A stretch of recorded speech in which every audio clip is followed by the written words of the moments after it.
Join me on the Podcast Discovery Challenge, where you'll find out how businesses can build a podcast audience from ground zero.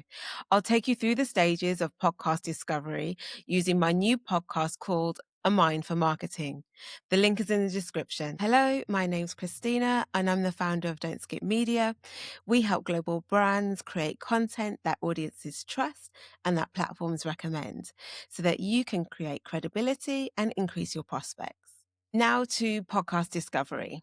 So there are some recurring suggestions that come up on blogs, listicles, and even on YouTube videos that I think are pointless for a team that's starting a new podcast. So the first thing that I want to show you is live events. You won't fill a live event without already having an engaged community. I don't know why this is recommended as podcast marketing. Who are you selling tickets to? The second thing that grates me is check your analytics. There are no analytics to check at day one. Even by episode 3 of your podcast, the analytics typically can't help you much in terms of podcast discovery. Listener behavior analytics become relevant further down the line when patterns start to emerge, and the demographic of the analytics are much more relevant for advertisers, sponsors, partnerships, etc., those sorts of things. And you're a long way off from that at this point. I want to dispel a myth that getting people to listen to your podcast is solely about social media clips and being promoted on Apple Podcasts, or even about getting into national newspapers. So the things that I think are really key for podcast discovery at this stage are: number one, targeting and serving the audience. Number two, organic discovery. This includes social media, PR, IRL visibility. We'll get to that. Number three, paid discovery, ranging from paid posts, ads, and even OOA. Many production companies will advise you put some paid promotion from the launch of episode 1. If you have the budget, go for it. But many businesses are a little spend shy at the moment, especially at the beginning of their podcast journey. So I think you should base your paid promotion on what you've learned about your audience. And that could be from anything from episode 5 to 7. For example, you'd only boost the most popular social media clips, and I will go through this in more detail in another video. Today, I want to discuss what I think is the most important part of podcast discovery, and that is targeting the right audience and serving them.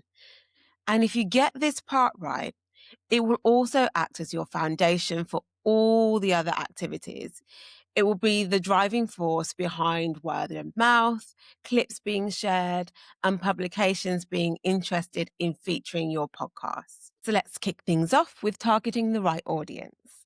So there are a couple of ways to do this. The first is tapping into your current customer or client base. So one of the things that I really like to do with people or businesses who already have engaged customers or clients is set up a focus group. So if this is you, send out emails to people who have demonstrated some sort of positive engagement, like they respond to your emails and they leave comments. Ask them if they want to take part in a focus group. And then you'll test some of those ideas out on them. You'll get their feedback. To supplement some of that work, you could also head into groups on Reddit, Quora, and Facebook as well. You can have a look at what sort of questions that people are asking, what kind of information people are looking for. But also, if you want to be a little bit more proactive, you can engage with the people in those groups or on those sites. The second way of identifying your audience is what I like to call the Henry Ford method. So Henry Ford once said, if you'd asked people what they wanted, they would have asked for a faster horse. So if you have an idea for a show that is guaranteed to benefit being the key word, your audience, then go for it. However, if you choose to go this way, here are some guidelines that I would like you to consider. The first is I would check for common themes or questions you get through customer feedback or discovery calls. So this is the way that I did it. I held a bunch of discovery calls over the last year. And based on those calls, there were some repeat themes and also repeat questions that came up. Not every discovery call you have has to be about making a sale. It can be about collecting information. Also, pay attention to friction language, things that indicate emotional or reputational risk. And something I find super useful is when internal politics gets mentioned, gets brought up on a call. This is always going to be valuable information for you. Lastly, but by no means least, talk to members of your team. Sales, account managers, customer service, they hear all the unfiltered truth on a daily basis. I mean, to be honest, it's a good exercise for you to do for your business regardless. So just go ahead and do that. Another helpful aid is to use a keyword generator like Ahrefs. Type in a keyword and then go over and select questions. It will populate with a list of common questions in your field. The point of this is that you get an idea of what problems your target audience is coming up against and using that information to come up with a solution. So in this instance, you're not asking them, what podcast would you like me to make for you? You're understanding the problem and then you're providing them with the solution, which is the podcast. And finally, of course, you can use ChatGPT and Gemini. It can be really useful tools to help you source common questions or problems. I would say that this requires good prompt hygiene. So if you ask vague questions, you'll get generic answers. So only do this if you're well practiced.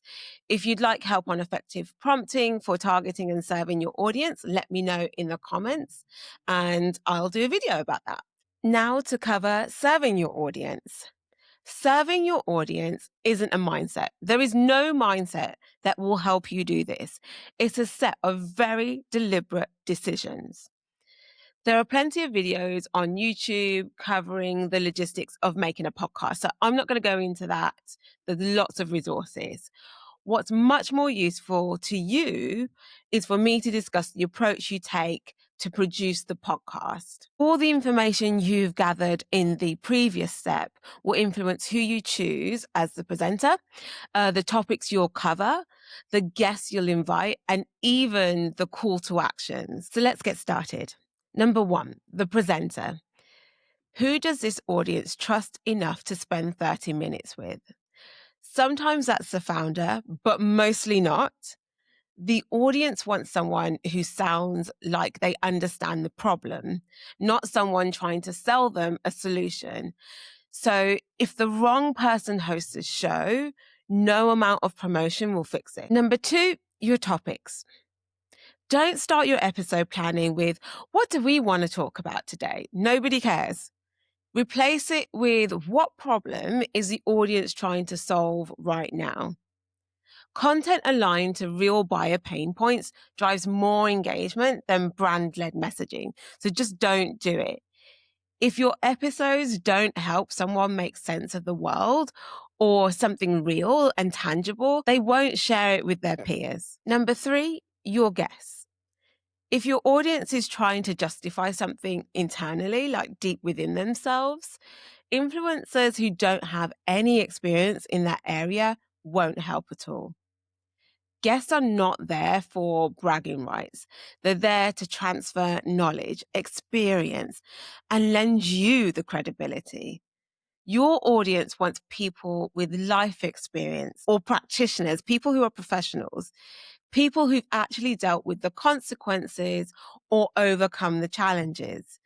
So guest booking is strategic. Number 4, your structure.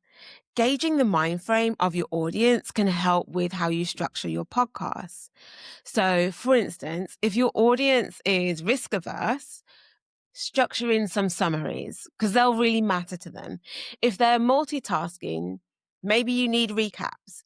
If they're proactive, they will really appreciate the takeaways. And finally, number 5, your call to actions.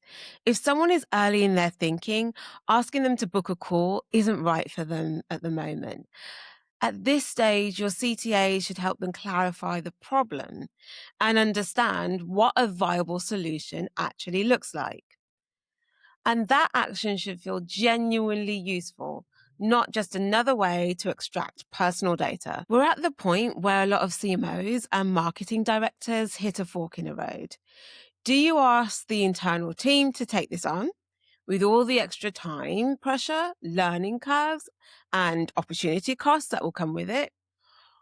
Or do you bring in a production team that already knows how to translate those audience decisions into a working podcast? There isn't a right or wrong answer here, but I do think either way, you're going to pay your pound of flesh. If you want a real world perspective on this, go and listen to episode 2 of A Mind for Marketing, where Cody Halfmoon, the CMO of the Lowell Observatory, she talks really honestly about what it took for them to make the podcast work. So over the next couple of weeks, we'll go on to discuss organic discovery, where we'll cover things like social media, of course, and also a little bit of early stage PR.